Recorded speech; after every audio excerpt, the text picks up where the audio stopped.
Cut me off. And there's lots of differences between being a womanist, which is a spiritual feminist, and being a black feminist. Okay, this thing is not just a rap where you can be one type of black woman and that's it. It's very complicated, but I don't expect for people to, especially racist people, to care. Many times they just don't.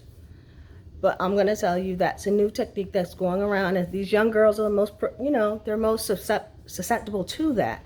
Now, older women such as myself who can still bear children, I mean, it sounds outrageous for anyone to be saying, you know, go get you some birth control if something happened to you. Or, even to a point where if something did, they suggested that would be incredibly misogynistic. Okay, that's a tool of white supremacy, white male supremacy specifically. And because I haven't had that closeness with white women, of course I had white women growing up in my classes and things, but we weren't subject to things such as that where it would be obvious amounts of white supremacy. I don't think I've ever seen this level. Now, don't get me wrong, North Carolina is outrageous with its racism, as many places in the South still are, but they're becoming more bold by the minute. And as they become more emboldened, these techniques will become, believe it or not, more sophisticated.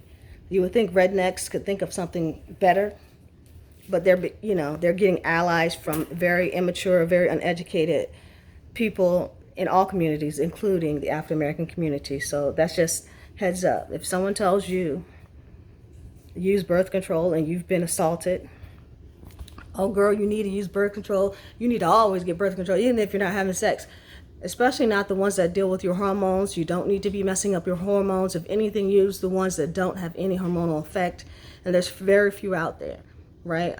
Unless you're actually using like an IUD or something like that. Now, growing up, that was cancerous for me, but they've since apparently, supposedly, allegedly, fixed that situation with cancer. So there's a lot of different methods I guess you could use besides a good old condom.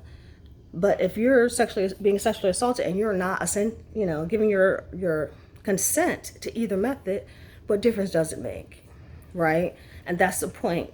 When people ignore your pain and being purposely insensitive towards you, they're doing it for a reason, right? You use it when you think you need it, not because it's something that you always have to have, because as a black woman, you have to always be on your guard in case someone's stalking you or harassing you or you get sexually assaulted. That's perverted, that's narcissistic, that's misogynistic, that's racist.